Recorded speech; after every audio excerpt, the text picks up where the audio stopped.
నమస్తే, welcome to of the record. నేను రాజేశ్వరి. విజయనగరం జిల్లా డీసీసీబీ బ్యాంక్ చైర్మన్ గా టీడీపీ జిల్లా పార్లమెంటరీ అధ్యక్షుడు కిమిడి నాగార్జున నియమితులయ్యారు. బొత్స సత్యనారాయణ రాజకీయ ప్రస్థానం ప్రారంభమైంది కూడా అక్కడి నుంచే. డీసీసీబీ చైర్మన్ గా పొలిటికల్ కెరీర్ మొదలుపెట్టిన బొత్స రాజకీయంగా అనేక కీలక పదవులు నిర్వహించి ప్రస్తుతం శాసన మండలిలో ప్రతిపక్ష నేతగా ఉన్నారు. ఇప్పుడు నాగార్జున ఆ పదవి చేపట్టడం, అటు బొత్స ఇటు నాగార్జున ఇద్దరూ చీపురుపల్లి నాయకులే కావటంతో రాజకీయ వర్గాల్లో ఆసక్తికర చర్చ మొదలైంది. మరోవైపు బొత్స సహకార బ్యాంకును భ్రష్టు పట్టించారన్న ఆరోపణలున్నాయి. ఆ క్రమంలో ఉన్నత విద్యావంతుడైన కిమిడి నాగార్జున బ్యాంకును ప్రక్షాళన చేసి తనదైన మార్కు చూపిస్తారా?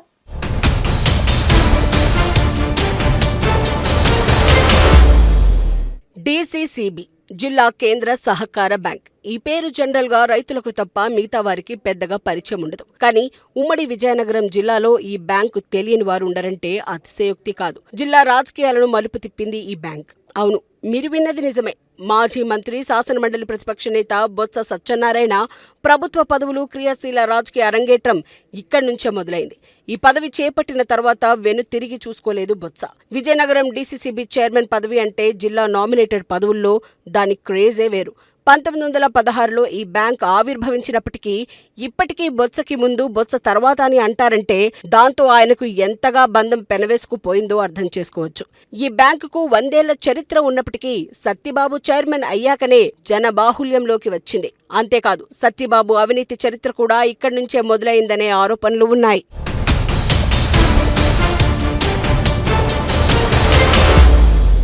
సుమారు 40 ఏళ్ల తర్వాత తెలుగుదేశం పార్టీకి ఈ పదవి దక్కింది. 2019 ఎన్నికల్లో చీపురుపల్లి నుంచి బొత్స సత్యనారాయణపై పోటీ చేసి ఓడిపోయిన కిమిడి నాగార్జునకు ప్రభుత్వం డీసీసీబీ చైర్మన్ పదవి కట్టబెట్టింది.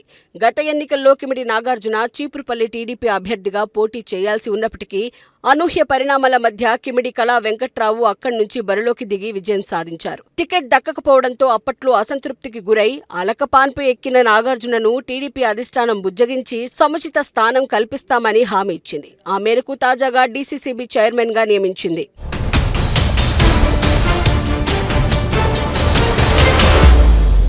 అప్పుడు బొత్స సత్యనారాయణ, ఇప్పుడు కిమిడి నాగార్జున ఇద్దరూ చీపురుపల్లి నియోజకవర్గానికి చెందిన నాయకులే. అందుకే చీపురుపల్లికి డీసీసీబీకి అవినావభావ సంబంధం ఉందని అంటున్నారు విశ్లేషకులు. ఆనాడు సత్యబాబు ఇక్కడి నుంచే రాజకీయ ఓనమాలు దిద్దగా నేడు నాగార్జున కూడా అదే మారిది రాజకీయ నైపుణ్యానికి ఏ మేరకు పదును పెడుతున్నారో అని జిల్లా వాసులు ఎదురుచూస్తున్నారు.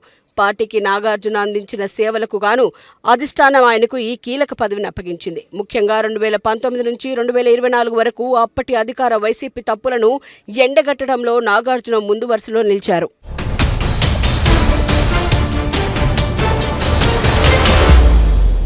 అలా అని నాగార్జునకు ఈ పదవి పూల పాన్పు కాదు, ముళ్లబాట కూడా అంటున్నారు. ఆయన సమర్థతకు ఇది కట్టిన పరీక్షగా చెప్తున్నారు. 100 ఏళ్లకు పైగా చరిత్ర, 130,000 మంది సభ్యులు, 94 PSCSలు, 24 బ్రాంచెస్, ఏటా 2 కోట్ల రూపాయల టర్నోవర్ కలిగిన ఈ బ్యాంకుకు రాజకీయ మకిలి అంటుకుంది. రుణాల నుంచి ఉద్యోగుల వరకు అంతా రాజకీయ ప్రమేయంతోనే అన్నట్లుగా సాగింది ఇన్నాళ్ళు. అప్పట్లో కాంగ్రెస్ తర్వాత వైసీపీ నాయకులకు ఇది రాజకీయ పునరావాస కేంద్రంగా మారిందనే విమర్శలు ఉన్నాయి. బినామీల పేర్లతో కోట్ల రూపాయల రుణాలు తీసుకుని ఎగనామం పెట్టినా అడిగే నాథుడే లేకుండా పోయాడు. 2014లో సమైక్యాంధ్ర ఉద్యమం ముసుగులో ఈ బ్యాంకు దగ్ధమవడం ఇందుకు నిదర్శనంగా చెబుతూ ఉంటారు.